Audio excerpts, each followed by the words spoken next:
Alright, so before starting this lesson, first you all have to understand some basic concept of this lesson. For example, number 1, आप सबको ये पता होना चाहिए कि सारे एलिमेंट्स क्या होते हैं. For example points. What is points? तो कोई भी पॉइंट जो एक फिक्स लोकेशन हमको इंडिकेट करता है उसे हम पॉइंट्स कहते हैं. फॉर एग्जाम्पल ये 1 पॉइंट्स 2 3 4 ये पॉइंट्स जो हैं ये कहीं भी ड्रॉ हो सकते हैं और ये किसी भी 2 कॉन्सेप्ट को लेकर चलते हैं. ओके, तो ये पॉइंट्स हैं हमारे. फॉर एग्जाम्पल इसकी एक डेफिनेशन भी हम बना सकते हैं like in geometry a point is a fix location, it can not be moved. ये मूव्ड नहीं हो सकते.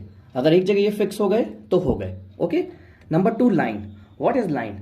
A line is a collection of point extend endless. ये endless होती है. लाइन जो होती है वो endless होती है, ये कभी खत्म नहीं हो सकती. फॉर एग्जाम्पल एक एरो इधर है, एक ये एरो इधर है. अब ये इन्फिनाइट बढ़ सकते हैं, कभी खत्म नहीं हो सकते. फॉर एग्जाम्पल के लिए रोड. आपने रोड को देखा है? क्या रोड कभी खत्म होती है? नहीं, वो बढ़ती जाती है. एंडलेस पॉइंट है उसके. ओके, तो ये लाइन होती है हमारी. थर्ड हम देखें, this is line segment. Now what is line segment? So a line segment is a part of line, it has 2 ends point. इसके कोई भी 2 end point होते हैं. For example 1 point and 2 points. Okay, ये हम इन दोनों को मिला देते हैं. ओके, अब ये आगे नहीं जा सकते. क्यों? क्योंकि 2 पॉइंट की हमने लगाने के बाद इनको लॉक कर दिया है. अब ये आगे नहीं बढ़ेगा. तो इन्हें ही हम कहते हैं लाइन सेगमेंट, जिसमें 2 एंड पॉइंट हो, 1 point 2 points. Okay, so this is called line segment. आप इसको नाम भी दे सकते हैं. For example A and B. काफी बच्चों को ये कंफ्यूजन होती है कि सर ये ए बी कहां से आ जाते हैं. तो बच्चों आप कोई भी नाम इनका दे सकते हो. A B, P Q, M N, X Y, whatever. Okay, चलिए चलते हैं नेक्स्ट पॉइंट पे. This is number 4, ray. काफी बच्चे रे और लाइन में कंफ्यूज होते हैं, तो बेटा कंफ्यूज नहीं होना है ना. बहुत ही इजी कॉन्सेप्ट है इसका. अब देखिए, लाइन में तो एंडलेस पॉइंट है ही नहीं, यहां भी बढ़ाई जा सकती है, इधर भी बढ़ाई जा सकती है. लेकिन रे में एक एंडलेस पॉइंट होता है, एक एंड पॉइंट होता है और दूसरी तरफ ये बढ़ती ही जाती है, कभी खत्म नहीं होती. अब आप इसको दोनों तरफ से कर सकते हो. आप यहां पे एक एंड पॉइंट दे सकते हो तो लेफ्ट साइड इसको इंक्रीज कर सकते हैं. अगर आप राइट साइड पॉइंट देंगे तो इसको इंक्रीज कर सकते हैं. लेकिन एक एंड पॉइंट होना जरूरी है. ये देखिए, यहां पे मैंने एक एंड पॉइंट बना के दिया है, एक इधर मैंने पॉइंट बना के दिया है. तो ये रे होती है जिसमें एक एंड पॉइंट का होना बहुत जरूरी है. ओके, नेक्स्ट समझते हैं. This is collinear point. Now what is collinear point? Collinear points are if 3 or more points lie in a straight line, that point are said to be collinear point.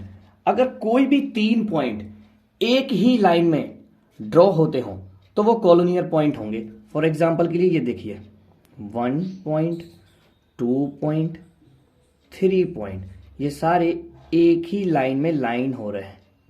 Okay, तो ये सारे के सारे कहलाएंगे कॉलोनियर point. के नाम हम दे देंगे एक्स वाई जेड. ओके, तो या तो 3 होने चाहिए और 3 से ज्यादा भी हो सकते हैं. या तो आप 3 पॉइंट को चुनिए या 3 से ज्यादा पॉइंट को. ओके, तो ये कॉलोनियर पॉइंट कहलाएंगे हमारे. चलिए, इसका उल्टा है non collinear point. Non collinear points वो होते हैं 3 point not line on the same straight line are called non collinear point. अब या तो 3 पॉइंट्स जो हमने यहां पे दे रखे हैं जो एक ही लाइन को काट रहे हैं, वो नॉन कॉलोनियर पॉइंट में बिल्कुल उल्टे हो जाते हैं. मतलब ये तीनों पॉइंट एक ही लाइन में नहीं कटने चाहिए. अब इसका मैं आपको एक डायग्राम बना के दिखाता हूं. फॉर एग्जाम्पल एक रे हमारी ये है, ठीक है, दूसरी रे हमारी ये है. ओके, एक ये तीसरी है, एक ये चौथी है. ओके, तो ये पॉइंट देखिए, ये एक पॉइंट है, ये दूसरा पॉइंट है, ये तीसरा पॉइंट है. इनके आप नाम दे सकते हैं ए बी सी, इस तरह से। तो जरा बताइए क्या ये तीनों पॉइंट एक ही लाइन में कट रहे हैं क्या? ये अलग लाइन में है, ये दूसरी लाइन में है, ये तीसरी लाइन में है। चलिए ये दो पॉइंट तो एक लाइन में हम मान भी लें, लेकिन ये तो तीसरी लाइन में है ना, तो ये कहलाते हैं बच्चों नॉन कॉलोनियर पॉइंट। ओके, तो ये कुछ बेसिक कॉन्सेप्ट हैं जो इस लेसन को शुरू करने से पहले आप सबको समझना जरूरी है। इसके बाद हम शुरू करेंगे एक्सरसाइज 7.1, जिसके हम सारे क्वेश्चन यहां 1 by 1 सॉल्व करेंगे। Okay, these are questions. Draw the following. आप सभी को ये चीजें ड्रॉ करना है। For example point B, A B, P Q, X Y and plane Z. Okay, ये प्लेन क्या चीज है जरा इसको समझ लीजिए। प्लेन वो चीज है जैसे कि in a mathematics concept of a plane is a abstract concept the flat surface of a table. अब मान लीजिए ये एक टेबल है लाइक दिस। आपको इस लेसन में प्लेन को भी समझना है। प्लेन भी दिया हुआ है आपको। प्लेन का मतलब वो नहीं उड़ाने वाला प्लेन, वो नहीं है। मान लीजिए एक टेबल है। ओके, इसका ये पूरा फ्लैट सरफेस है।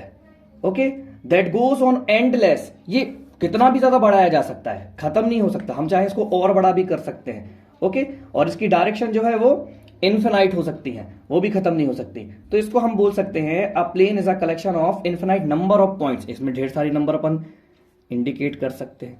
प्लेन जो होता है वो ढेर सारे पॉइंट्स को इंडिकेट्स करके बनता है। Okay, and also plane contain unlimited number of lines and line segment and rays. अब इसमें हमारे पास लाइन सेगमेंट भी हो सकते हैं, रेस भी हो सकती है। ओके, लाइन भी हो सकती है, बहुत सारी चीजें हो सकती हैं इसमें, क्योंकि ये तो एक फ्लैट सरफेस है। ओके, तो ये प्लेन कहलाता है। ओके, ये भी हम आपको आगे चैप्टर में दिए हैं। दो प्लेन हमको ड्रॉ करने हैं, एक प्लेन जेड है, एक प्लेन एम है। अब ये जेड और एम हम मन से नाम रख देते हैं। ओके, असल में हमको प्लेन क्रिएट करना है। तो जब आप एक्सरसाइज करेंगे तो उसको आप आसानी से समझ लेंगे। तो हम शुरू करते हैं 7.1 को। So student, this is question number 1 of exercise 7.1। Draw the following. We have to draw this following alignments. Option A point B. हमें सबसे पहले कोई भी पॉइंट बी बनाना है। तो इट्स वेरी सिंपल, आप कहीं भी एक पॉइंट बना दीजिए और उसको नाम बी दे दीजिए। Simple, point B has completed. Now B, A and B, हमें ए और बी को ड्रॉ करना है। तो ऊपर आप देखिए ये जो लाइन आपको दिख रही है इसमें कोई भी एंडिंग पॉइंट्स नहीं है। There is no ending point of this line. It means this is line. जिसमें कोई भी एंडिंग पॉइंट नहीं होता है वो लाइन होता है। तो सिंपल आप एक लाइन खींचिए, इसे नाम ए दीजिए, इसे नाम बी दीजिए। लीजिए, A B has also completed. Now C, P and Q. We have to draw P and Q. लेकिन इसमें आप देखिए ये लाइन सिर्फ एक ही तरफ जा रही है, सिर्फ राइट साइड, लेफ्ट में नहीं जा रही है, only right side. It means this is रे। रे में एक एंडिंग पॉइंट हमारे पास होता है। तो सिंपल हम एक लाइन ड्रॉ करेंगे, यहां एक एंडिंग पॉइंट दीजिए, ये एक एरो क्रिएट कीजिए, नाम दे दीजिए this is P, this is Q, P and Q. Okay, now D part, this is X and Y. देखिए दोनों तरफ एरो हैं लेकिन एंडिंग पॉइंट कहीं भी नहीं है। It means this is also line.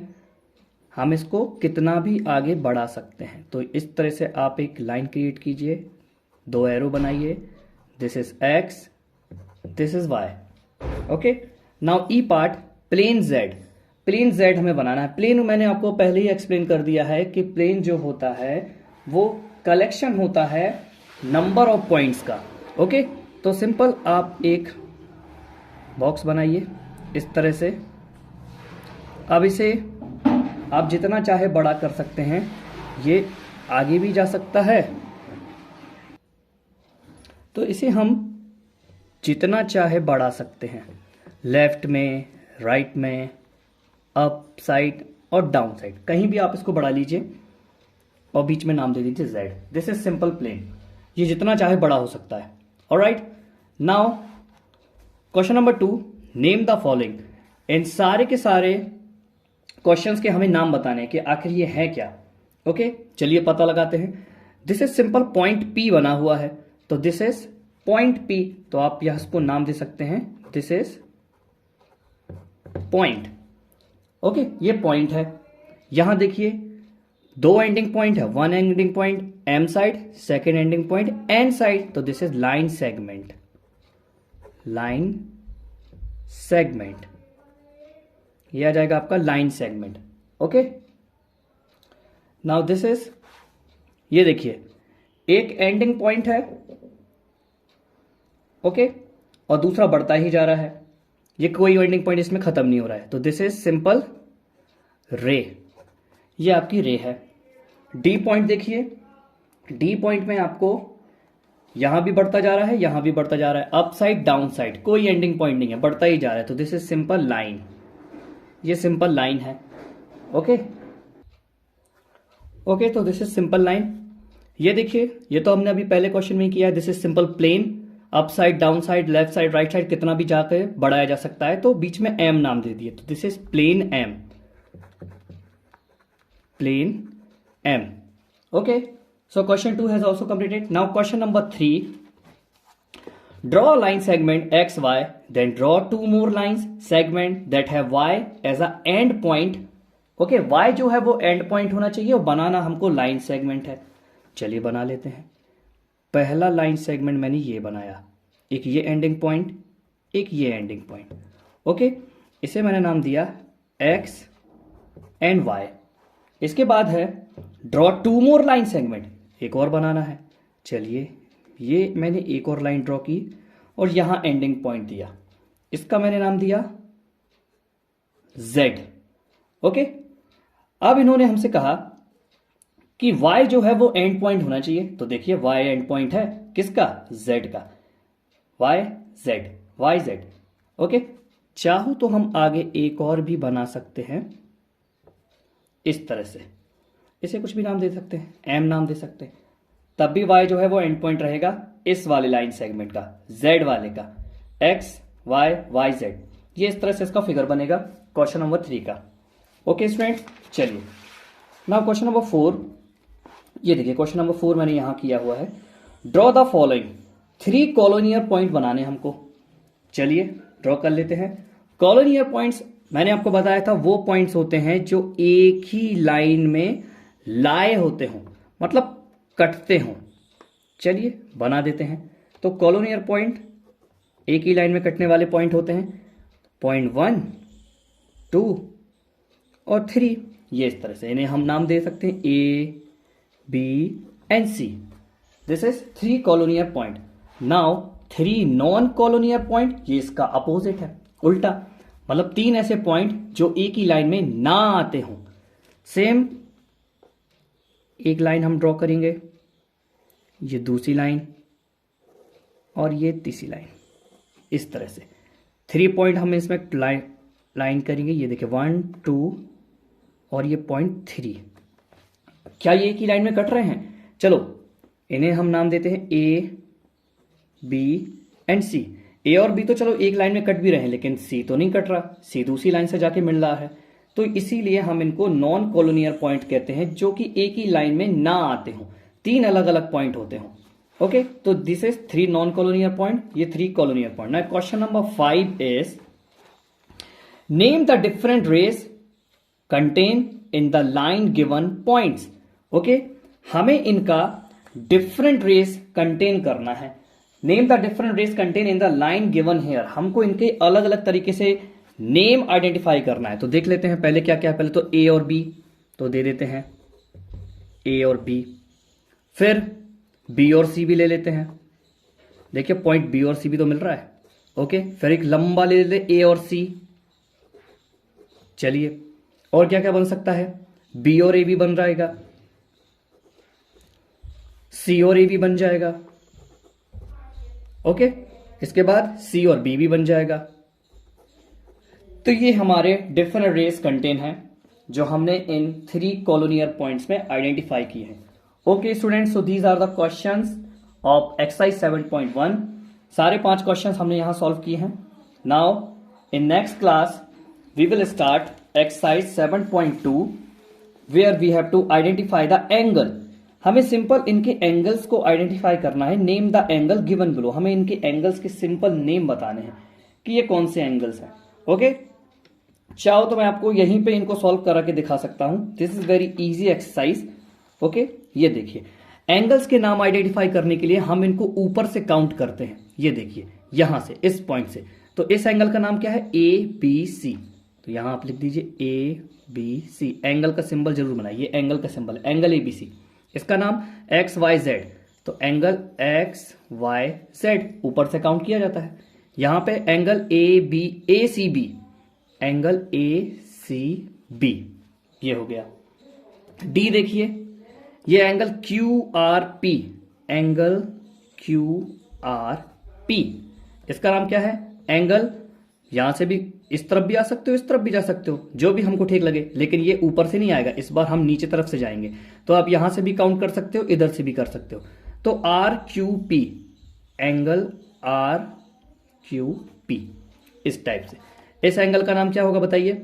Angle A B C, angle A B C. ये हो गए सारे question solve. Question 2, name all the angle in the given figure. Name all the angles in the given figures. इस pictures, मतलब ये जो angles बने, इसमें कितने एंगल्स बन रहे हैं वो हमको आइडेंटिफाई करना है। तो देखिए, एंगल्स कितने बन रहे हैं, काउंट करना सिखाता हूं मैं आपको। सबसे पहले तो ये बड़ा सा एंगल बन रहा है ए ओ सी, तो एक तो है ए ओ सी, ये बड़ा सा देखिए ए ओ सी, एक ये एंगल है। फिर बनेगा ए ओ बी वाला भी बनेगा। फिर बनेगा एंगल बी ओ सी। इस तरह से इसमें 3 एंगल क्रिएट होंगे। इस वाले पिक्चर्स में देख लेते हैं कितने एंगल हमारे बन रहे हैं। तो सबसे पहले तो ये एक राइट एंगल बन रहा है 90 डिग्री वाला, L X M, L X M, angle L X M. दूसरा एंगल कौन सा बन रहा है? N X M, N X M, ठीक है। क्या इसके अलावा कोई और एंगल? ये एक एंगल और भी बनेगा, वो देखिए, angle L X N, L X N. तो इसमें भी 3 तरह के एंगल क्रिएट होंगे। इस तरह से इन एंगल्स को हम आइडेंटिफाई करते हैं। ऑलराइट, चलिए क्वेश्चन नंबर 3 देखते हैं। Name angle using A B and C in 3 ways and identify the vertex and arm in each case. हमें ए बी सी पॉइंट का इस्तेमाल करते हुए 3 तरीके से एंगल्स क्रिएट करने हैं और उनके वर्टेक्स और आर्म बताना है। ओके, तो ये देखिए, यहां मैंने क्रिएट किए हुए हैं। ये देखिए, ये मैंने 3 तरह के एंगल किए हैं। हालांकि मैंने राइट एंगल ही क्रिएट किए हैं, आप चाहें तो अलग अलग ले सकते हैं। आप राइट एंगल भी बना सकते हो, एक्यूट भी ले सकते हो, ऑब्ट्यूज भी ले सकते हो, जो एंगल आपको अच्छा लगता है आप वो एंगल्स ले सकते हो। ये देखिए, एंगल 1 मैंने क्रिएट किया है, एंगल ए बी सी। मैंने कहा था ऊपर से काउंट किया जाता है, तो ए बी सी एंगल का नाम है। इसकी वर्टेक्स हमेशा जो बीच का पॉइंट होता है, जहां एंगल बनता है, वो वर्टेक्स होती है, तो इसकी वर्टेक्स बी होगा, पॉइंट बी वर्टेक्स। साइड पूछी जा रही है, साइड को आर्म्स भी बोलते हैं। सो साइड एक हो जाएगी बी ए, एक हो जाएगी बी सी। तो ये एक एंगल 1 है। एंगल 2 भी सेम वैसे बनाया मैंने, इसका नाम इस बार मैंने दूसरा दिया है ए सी बी। ओके, इस बार इसका नाम है ए सी बी। बुक वालों ने क्वेश्चन दिया था कि हमें 3 तरह से क्रिएट करना है, तो 3 अलग अलग नाम भी देने होंगे। इसका नाम है ए सी बी। इस बार इसकी वर्टेक्स होगी सी, क्योंकि एंगल सी के पास बन रहा है, तो वर्टेक्स सी और साइड सी ए सी बी। फिर ये एक एंगल 3rd, जिस बार मैंने नाम दिया है सी ए बी, तो एंगल होगा angle C A B. Okay, यहां आप लिख सकते हो angle C A B. Okay, सारे एंगल्स के नाम भी दे सकते हैं आप, एंगल ए सी बी, और ये है एंगल ए बी सी। तो ये है angle A C A B angles है। ओके, और इसकी वर्टेक्स जो है वो ए रहेगी, और साइड जो है ए सी ए बी, ये इसकी साइड है। तो ये क्वेश्चन नंबर 3rd का आंसर हुआ। ओके, चलिए चलते हैं क्वेश्चन नंबर 4 पे। ये देखिए, question 4 is identify the points. हमें पॉइंट्स को आइडेंटिफाई करना है ये पूरे फिगर में। Identify the points outside angle P Q are. तो ये एंगल पी क्यू आर है, पी क्यू आर। इस पूरे एंगल में आउटसाइड जो है वो कितने एंगल बन रहे हैं वो हमको बताने। Outside angle P Q R, P Q are के आउटसाइड क्या है? तो आउटसाइड ये 4 पॉइंट है, देखिए सी क्यू डी ई, ये सारे के सारे आउटसाइड कहलाएंगे। ओके, इनसाइड देखिए, inside angle P Q are, तो पी क्यू आर के इनसाइड कौन कौन से पॉइंट है, तो वो अंदर वाले हैं। ये देखिए ए बी, ये अंदर वाले हैं। Okay, point A and B inside angle रहेंगे, and C Q D E these are outside angle of P Q R. Okay, now question number 5, this is very easy question. Right the name of the angle, vertex and arm for each of the following. हमें angles के vertex, arm बताने हैं और angle का नाम भी बताना है। तो चलिए सबसे पहले पॉइंट 1 को लेते हैं। तो मैंने कहा ऊपर से काउंट किया जाता है, तो देखिए एंगल का नाम होगा MON, तो लिखिए एंगल MON, ये एंगल का नाम हो जाएगा। इसके बाद इसकी वर्टेक्स पूछिए, तो वर्टेक्स वो पॉइंट होता है जहां एंगल बनता है, तो एंगल देखिए यहां क्रिएट हो रहा है, तो वर्टेक्स के लिए मैं V बनाता हूं, वर्टेक्स इसका O आ जाएगा। Okay, vertex is O। Now arms पूछा जा रहा है, तो आर्म्स इसकी हो जाएंगी, एक हो जाएगा OM ON, OM ON, ये इसकी आर्म्स है। चलिए बी पॉइंट पे देखिए, इस एंगल का नाम है एंगल XYZ, तो नाम दे दीजिए एंगल XYZ। ठीक है, वर्टेक्स इसकी Y आ जाएगा, एंगल Y की तरफ क्रिएट हो रहा है। ओके, आर्म्स ले ले, आर्म्स इसके एक YX एक YZ, तो YX YZ। ठीक है, ये आपके लिए होमवर्क रहेगा, इसको आपको सॉल्व करना है। ये सी वाला आप क्रिएट करेंगे अपनी रफ कॉपी में या फेयर कॉपी में, सी वाले को आपको बनाना है। वैसे मैं आपको इसको हिंट दे देता हूं, एंगल ऊपर से काउंट करते तो एंगल हो जाएगा LMN, vertex M, arms MN ML। Okay, so students, this is exercise 7.2 and 7.1 we have completed today. In next class we will start exercise 7.3. Okay, this exercise we will start in our next session. Okay, so till then keep study. Bye bye.